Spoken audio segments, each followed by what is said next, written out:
الحمد لله نحمده ونستعينه ونستغفره ونؤمن به ونتوكل عليه ونعوذ بالله من شرور أنفسنا ومن سيئات أعمالنا من يهده الله فلا مضل له ومن يضلله فلا هادي له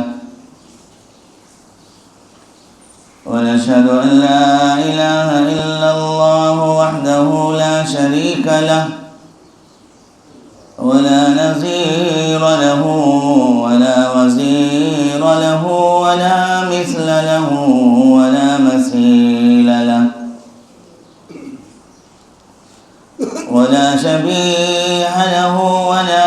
مثال له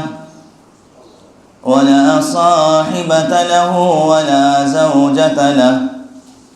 ولا جلد ولد بلد جسد جزء عظم لحم له ولا أمام له ولا خلف له ولا فوق له ولا تحت له ولا يمين له ولا شمال له ولا تحويه الجهات الست كسائر المبتدعات ونشهد أن سيدنا ونبينا وحبيبنا ومعصومنا ومخدومنا ومحبوبنا وإمام الأنبياء والأتقياء وخاتم النبيين وحبيب رب العالمين وسيد المرسلين محمدًا عبده ورسوله أما بعد فأعوذ بالله من الشيطان الرجيم بسم الله الرحمن الرحيم ولا تحسبن الذين قتلوا في سبيل الله أمواتاً بل أحياء عند ربهم يرزقون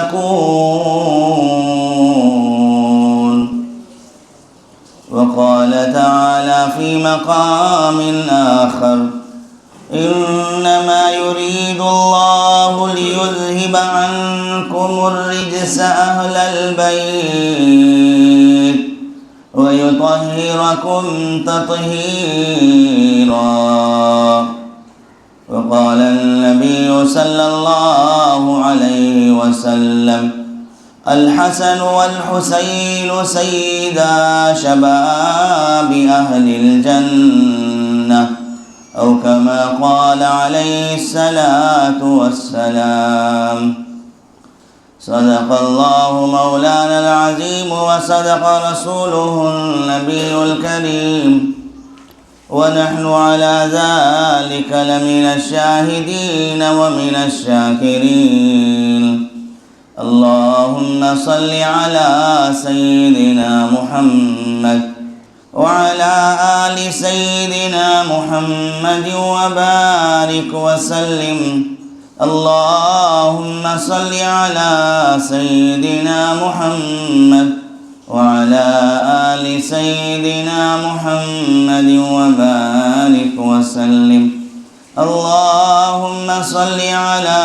سيدنا محمد وعلى آل سيدنا محمد وبارك وسلم ہر قسم کی تعریف ہر قسم کی حمد و ثنا اس پاک پروردگار کے لیے ہے ہر قسم کی بڑائی و کبریائی اس پاک پروردگار کے لیے ہے جس پاک پروردگار کی بڑائی و کبریائی ساتوں آسمانوں اور ساتوں زمینوں میں ہوتی ہے۔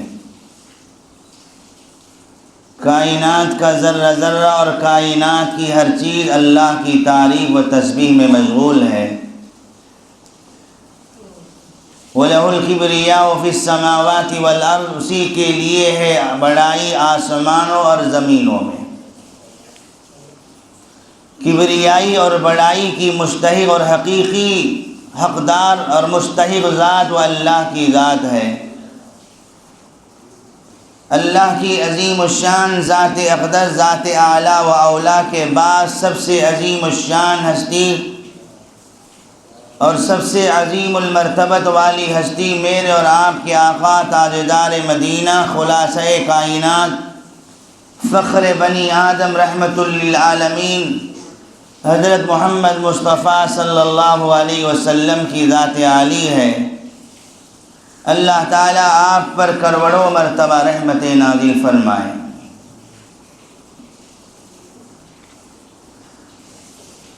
بزرگان محترم، جیسا کہ میں پہلے عرض کر چکا ہوں اور عرض کر رہا تھا، محرم کی 10ویں تاریخ کو سیدنا حضرت امام حسین رضی اللہ تعالیٰ عنہ کے دردناک شہادت کا واقعہ پیش آیا اور 70 پر 2 افراد کو شہید کر دیا گیا اور خاندان رسول کی توہین کی گئی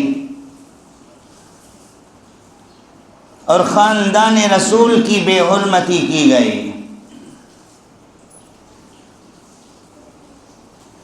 حضرت سیدنا امام حسین رضی اللہ تعالیٰ نے آخری وقت تک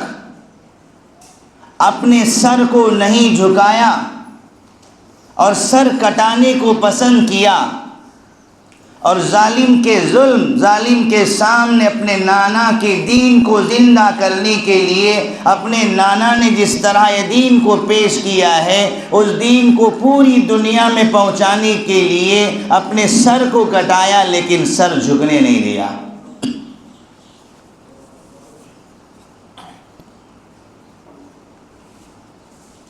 اور سیدنا حضرت امام حسین رضی اللہ تعالیٰ عنہ کا بہت بڑا مقام ہے اور بہت بڑا مرتبہ ہے سیدنا حضرت امام حسین رضی اللہ تعالیٰ عنہ کا، لیکن کوفے والوں نے حضرت علی رضی اللہ تعالیٰ عنہ کو شہید کر دیا اور حضرت حسن رضی اللہ تعالیٰ عنہ کو زہر دے کر شہید کر دیا، اور انہی کوفے والوں نے حضرت امام حسین رضی اللہ تعالیٰ عنہ کو بھی کوفہ بلا کر شہید کر دیا۔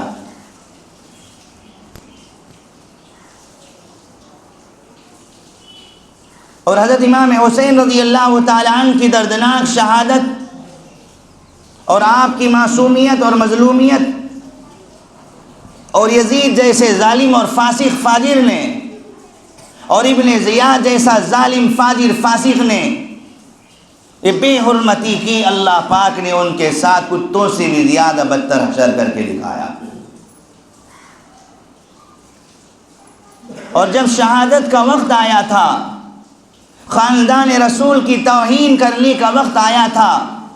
اور سیدنا امام حسین رضی اللہ تعالیٰ عنہ کو شہید کرنے کا وقت آیا تھا، ابن زیاد الظالم کو یہ تک پتہ نہیں تھا اور اسے احساس نہیں تھا کہ میں کسے قتل کر رہا ہوں۔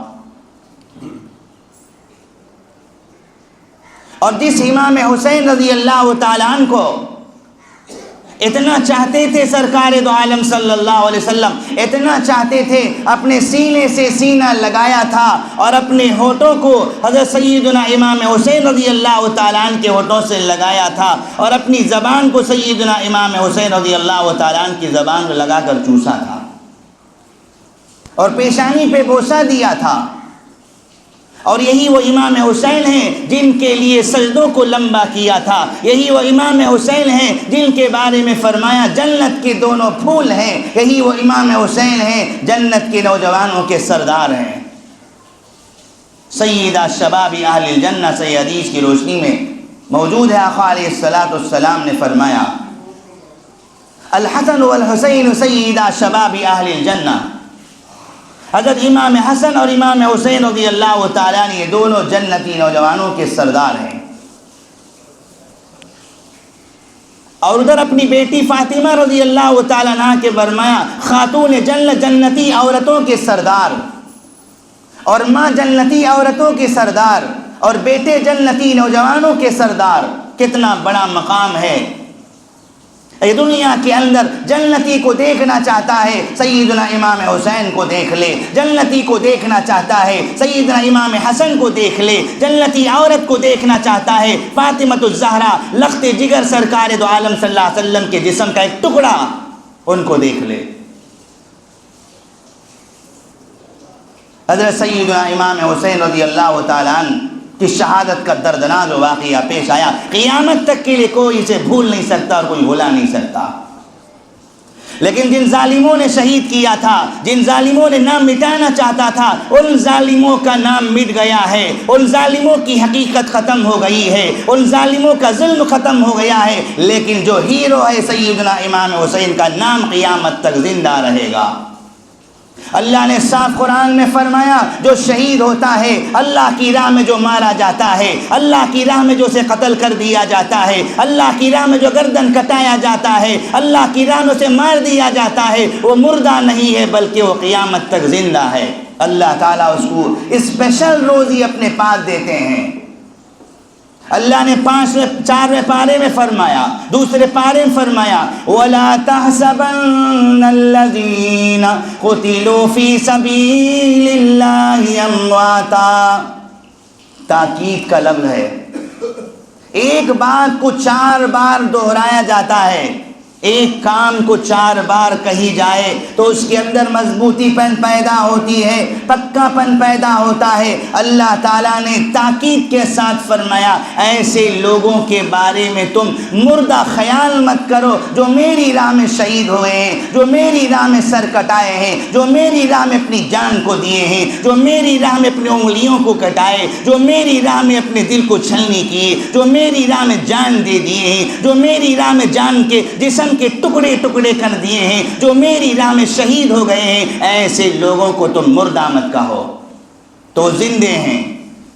تو حقیقت میں مردہ تو یزید تھا، حقیقت میں مردہ تو ابن زیاد تھا، حقیقت میں مردہ تو جو اس کے ساتھ جو چمچے تھے جنہوں نے اہل بیت پر ظلم کیا تھا، جنہوں نے خاندان رسول پر ظلم کیا تھا، جنہوں نے سیدنا امام حسین کے ساتھ بے حرمتی کی تھی، ان کی تعظیم نہیں کی تھی، ان کے ساتھ ظلم کیا تھا، وہ لوگ حقیقت میں مردے ہیں۔ سیدنا امام حسین اور ان کے ساتھ جو شہید ہوئے ہیں وہ قیامت تک زندہ ہیں۔ وَلَا تَحْسَبَنَّ الَّذِينَ قُتِلُوا فِي سَبِيلِ اللَّهِ أَمْوَاتًا بَلْ أَحْيَاءٌ، اللہ فرماتا ہے ان کے بارے میں کبھی خیال نہیں آنا کہ مردے ہیں، ان کے بارے میں کبھی خیال نہیں آنا ان کا نام مٹ چکا ہے، ان کے بارے میں کبھی خیال نہیں آنا وہ ختم ہو چکے ہیں۔ قرآن کہتا ہے ختم نہیں ہوئے ہیں، حقیقی زندگی تو انہی کو ملی ہے، حقیقی زندگی، ورنہ خلافت میں خلیفہ بننا، میں بڑا بننا بالکل ارادہ نہیں تھا۔ ارے دنیا کا بڑا کیا بنو گے جبکہ مصطفیٰ کی زبان سے اللہ نے جنتی نوجوانوں کا سردار کا لقب مل گیا ہے، اس کی بڑی دولت اور کیا ہو سکتی ہے۔ ارے دنیا کی خلافت تو چند دنوں کی خلافت ہے، دنیا کا عہدہ تو چند دنوں کا عہدہ ہے، دنیا کی عزت تو چند دنوں کی عزت ہے، دنیا کا مال دولت تو چند دنوں کا ہے، لیکن اتنا بڑا مقام جنت کے اندر جانا ہی سب سے بڑی خوش نصیبی کی بات ہے۔ جنت کے اندر ایک بالش جگہ ملنا بھی سب سے بڑی خوش نصیبی کی بات ہے، جنت کا چھاؤں ملنا بھی نصیب کی بات ہے۔ اتنا بڑا مقام مصطفیٰ نے، کالی کملی والے نے، اللہ پاک نے کالی کملی والے کے ذریعے کتنا بڑا مقام بتایا سیدنا امام حسن امام حسین کا کہ وہ جنتی نوجوانوں کے سردار۔ جنت میں معمولی طریقے پر جانا ہی سب سے بڑی فضیلت ہے، اور وہ بھی سردار بڑا ہیڈ بنا کر اللہ تعالیٰ نے جنت میں رکھے گا۔ کتنا بڑا مقام ہے سیدنا حضرت امام حسین رضی اللہ تعالیٰ عنہ کا۔ تو کوفے والوں نے بڑے کئی سارے خطوط لکھے، روزانہ کئی خط آتے تھے، آپ آ جاؤ ہم آپ کے ہاتھ میں بیعت کریں گے، آپ کی بات مانیں گے، آپ کو بڑا مانیں گے، یزید کے ہاتھ میں بیعت نہیں کریں گے، آپ کو تسلیم کریں گے، آپ کو سردار مانیں گے، آپ جیسا چاہتے ہیں جو فرمان آپ فرمائیں گے اس کے مطابق ہم عمل کریں گے۔ روزانہ خطوط آتے تھے، ان خطوط کے ذریعے دھوکہ کھا گئے تھے۔ چنانچہ جب ان خطوط کو دیکھا، تقریباً کئی 100 خطوط آئے تھے ایک تھیلے کے اندر، سارے خطوط کو جمع کیا تو اتنے سارے ڈھیر سے خطوط تھی۔ اس زمانے میں فون تو نہیں تھا، اس زمانے میں واٹس ایپ تو نہیں تھا، کوئی میسیج کرتے، ویڈیو کال کرتے یا کوئی پیغام بھیجتے، خط تھا، خط کے ذریعے پیغام پہنچایا جاتا تھا۔ اتنے سارے خطوط پہنچنے کے بعد تھوڑا ارادہ ہوا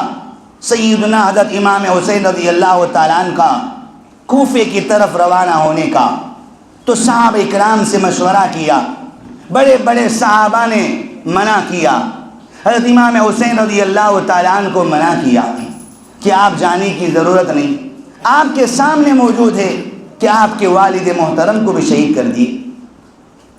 اور آپ کے بڑے بھائی امام حسن رضی اللہ تعالیٰ عنہ کو بھی شہید کر دیے زہر دے کر۔ تو آپ کے ساتھ وفاداری، وعدہ پورا کرنا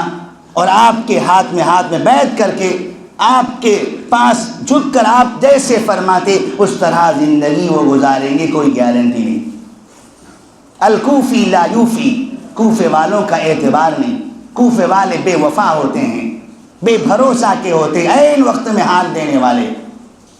تو اس لیے ہماری رائے یہی ہے کہ آپ نہ جائیں۔ تو ان کا دھوکہ دو کے ذریعے آپ کو معلوم ہے، اور نہ جائیے۔ لیکن سیدنا امام حسین رضی اللہ تعالیٰ عنہ دور تک سوچا، اگر میں نہ جاؤں کہ وہ لوگ چاہتے ہیں، مجھے چاہتے ہیں اور اس کے ظلم سے بچنا چاہتے ہیں، اگر میں جاؤں گا تو انصاف سے میں عدل و انصاف سے حکومت قائم کروں گا،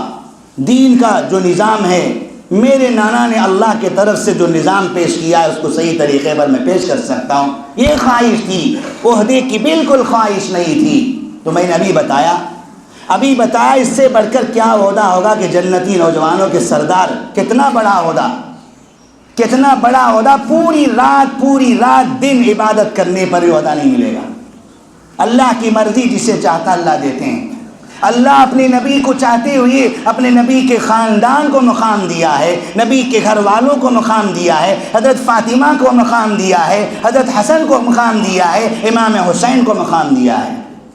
ہر ایک کو نہیں مل سکتا، کوئی ایک تو بڑا ہوگا، 10 آدمی تو بڑے نہیں ہو سکتے۔ اللہ تعالیٰ نے وہ مقام اپنی رحمت، اپنے فضل سے عطا فرمایا۔ تو عہدے کے لیے نہیں گئے تھے، ظلم کو مٹانے کے لیے گئے تھے، اس سے بچانے کے لیے گئے تھے۔ حضرت عبداللہ ابن عباس، عبداللہ بن عمر، عبداللہ بن زبیر، تینوں نے منع کیا کہ آپ جانے کی ضرورت نہیں، اور پریشان کریں گے، آپ یہاں رہیں گے تو کوئی پریشانی کی بات نہیں، کوفہ چلے جاؤ گے تو بہت بڑی پریشانی ہوگی۔ لیکن اتنے سارے خطوط میرے پاس آئے، میرا ارادہ لگ رہا ہے کہ میں جاؤں گا،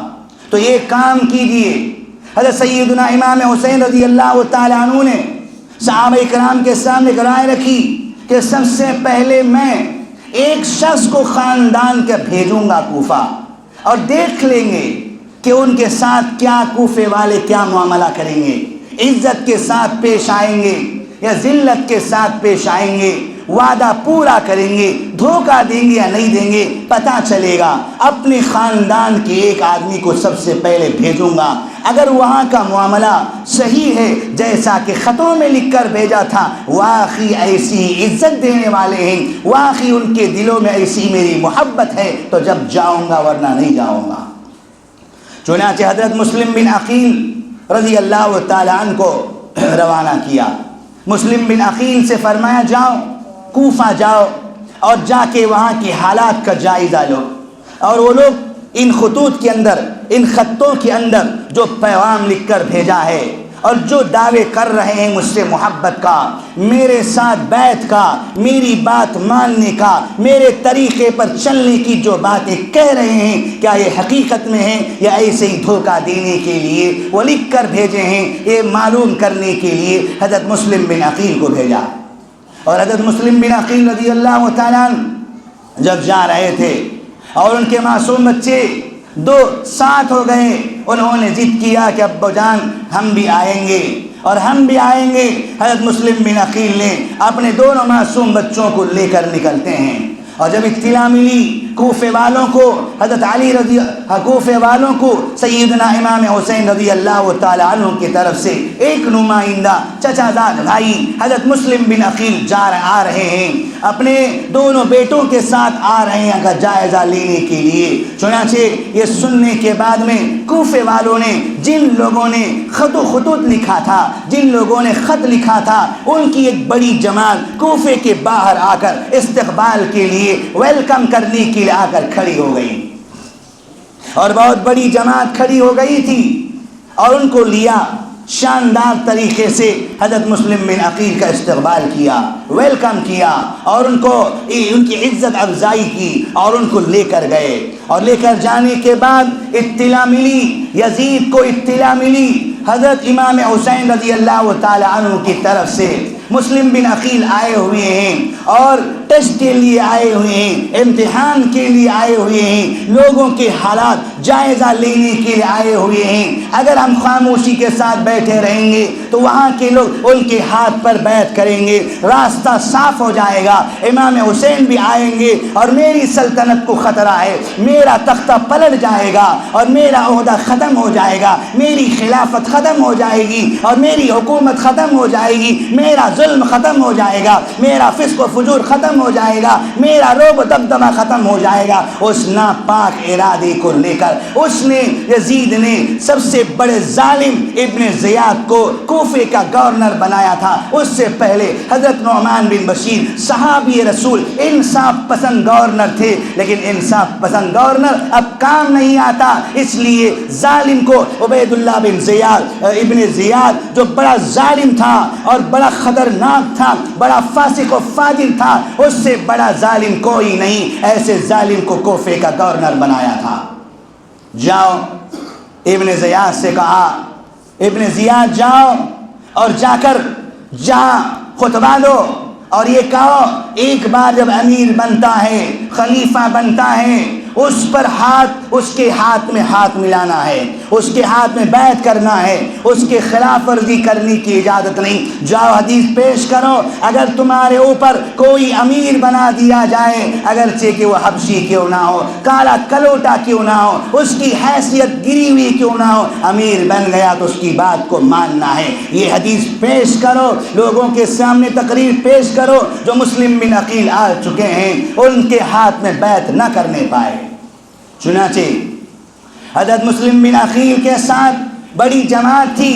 حضرت مسلم بن عقیل خوش ہو گئے، خط لکھ کر بھیجا سیدنا امام حسین رضی اللہ تعالیٰ عنہ کو، خط لکھ کر بھیجا تھا، یہاں کے حالات بڑے اچھے ہیں، آپ سے بڑا پیار کرتے ہیں کوفے والے، آپ سے بڑی محبت کرتے ہیں کوفے والے۔ جس طرح خط کے اندر لکھا ہے، خطوط کے اندر جو اپنے دل سے جو حالات، جو الفاظ لکھے ہیں، واقعی وہ لوگ سچے ہیں، آپ کو چاہتے ہیں، دل سے چاہتے ہیں، آپ کے ہاتھ میں ہاتھ بیعت کرنا چاہتے ہیں، اور آپ پر بھروسہ کیے ہوئے ہیں، اور واقعی جنہوں نے جو ارادے سے خطوط لکھا تھا ان ارادوں میں وہ پکے ہیں۔ یہ خط لکھا، اس لیے آپ فوراً تشریف لائے، کوفہ تشریف لائے۔ چنانچہ حضرت امام حسین رضی اللہ تعالیٰ عنہ کی طرف یہ خط روانہ ہوا، خط جا رہا ہے، اور جب ابن زیاد آیا، کوفے کا گورنر بنا، نعمان بن بشیر کو ہٹا دیا، صحابی رسول کو ہٹا دیا، انصاف پسند کو ہٹا دیا، یہ ظالم سب سے بڑا ظالم، جس پر خدا کی لعنت ہو، جس پر اللہ اور اس کے رسول کی لعنت ہو، تمام انسانوں کی لعنت ہو، اسی نے ذریعہ بنا تھا خاندان رسول کو شہید کرنے کا، خاندان رسول کے ساتھ بے حرمتی کا سب سے بڑا ذریعہ اسی ابن زیاد ظالم بنا تھا۔ اور ابن زیاد کوفے والوں کو جمع کیا اور گورنر بنا،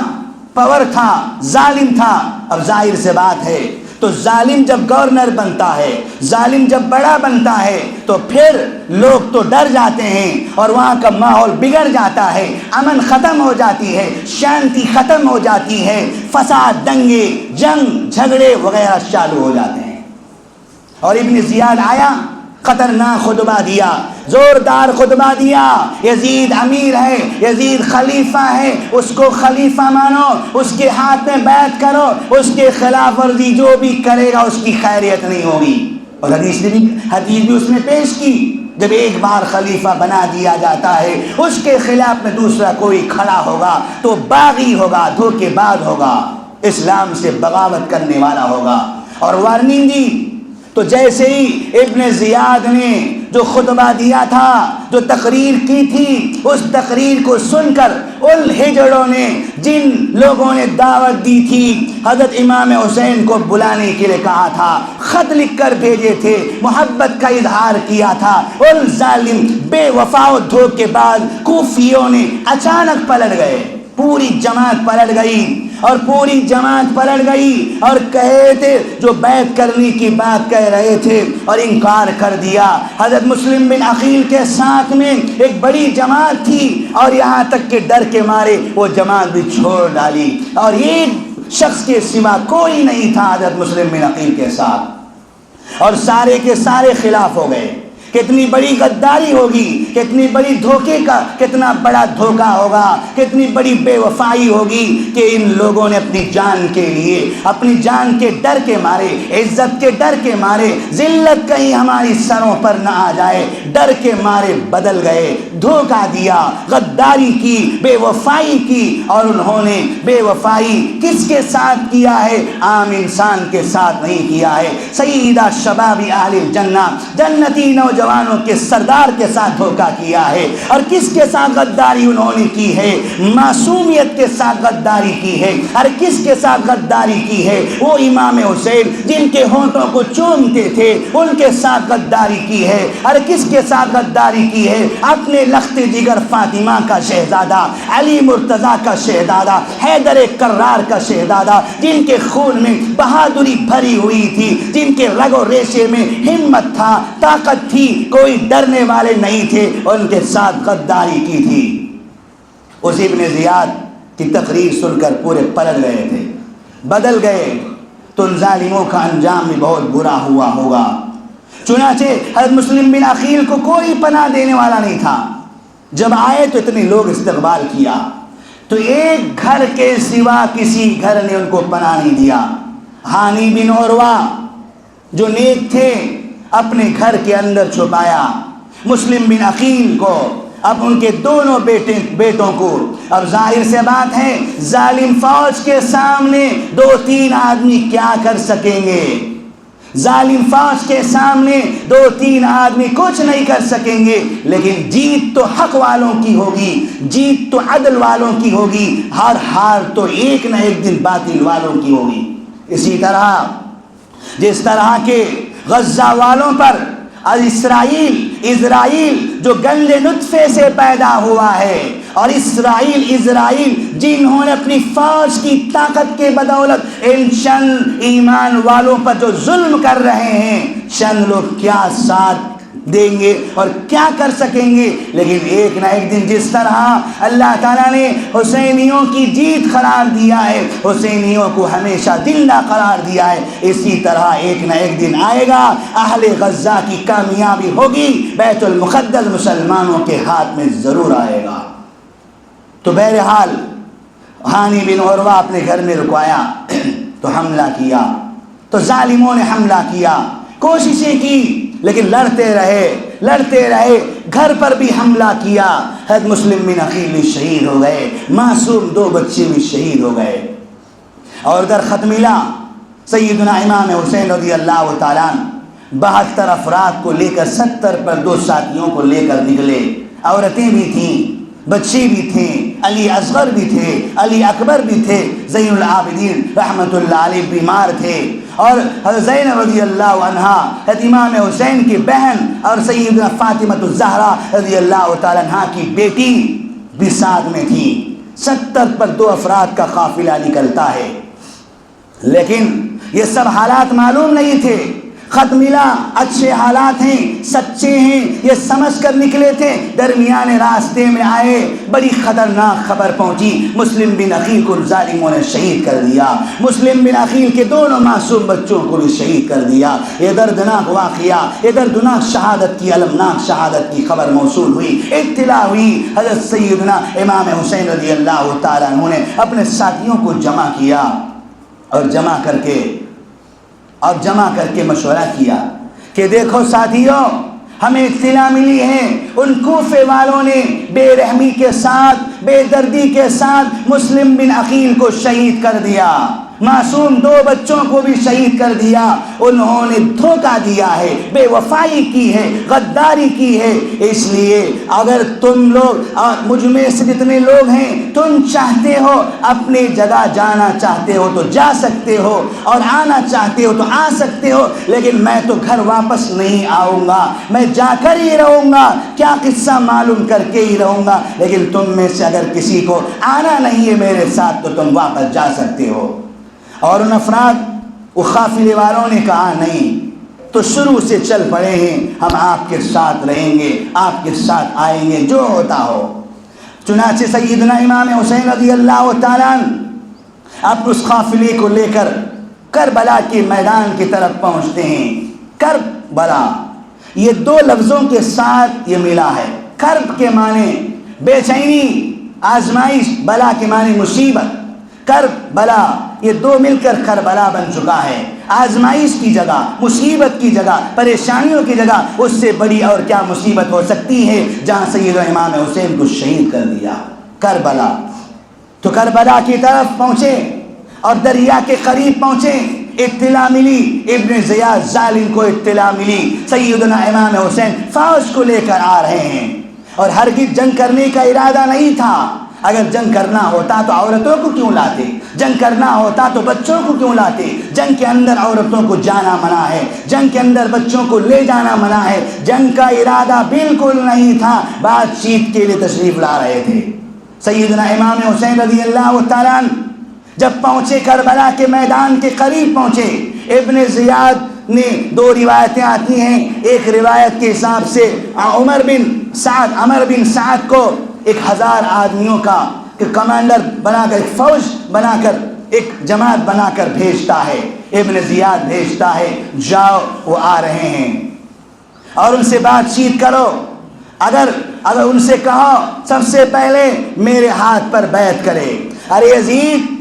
سیدنا امام حسین کے پیر کے دھول کے برابر بھی نہیں، اس یزید کا چمچہ ابن زیاد اس کے ہاتھ میں کیسے بیعت کریں گے؟ یزید کے ہاتھ ہی میں جب بیعت نہیں کر رہے تو اس کا چمچہ جو گورنر ہے اس کے ہاتھ میں کیسے بیعت کریں گے؟ چنانچہ ظالم ابن زیاد نے بھیجا، اور بھیج کر اور کربلا کے میدان کے قریب پہنچے اور جا کر کہا کہ ابن زیاد کی طرف سے ہمارا قافلہ، ہماری جماعت آئی ہے کہ تم یاد رکھ لو۔ امام حسین سے مخاطب ہو کر اس نے کہا اگر جان کی صحیح سلامتی چاہتے ہو، جان کی صحیح سلامتی چاہتے ہو تو یزید ابن زیاد کے ہاتھ میں بیعت کرو اور یزید کی خلافت کو تسلیم کرو۔ حضرت سیدنا امام حسین رضی اللہ تعالیٰ صاف انکار کیا نہیں، اور سیدنا امام حسین نے اور اس سے کہا 3 چیزیں میں تیرے سامنے رکھتا ہوں۔ سب سے پہلی چیز وہ یہ ہے کہ میں جس طرح میں یہاں مدینے سے آیا مجھے واپس مدینے کی طرف روانہ کر دو۔ وقت کی کافی ہو چکا ہے، اللہ تعالیٰ سے دعا فرمائیں، اللہ تعالیٰ ہم تمام کو اہل بیت کے صدقے میں اللہ ہماری مغفرت فرمائے۔ بقیہ انشاءاللہ آئندہ جمعہ آپ کے سامنے ذکر کی جائے گی کس طرح بے دردی کے ساتھ شہید کیا اللہ نے ان ظالموں کی موت، کتوں سے بھی بدتر لائی، کس طرح ان کی موت اللہ تعالیٰ نے لائی ہے، اور سب واقعہ آپ کے سامنے ذکر کروں انشاءاللہ۔ وآخر دعوانا ان الحمدللہ رب العالمین۔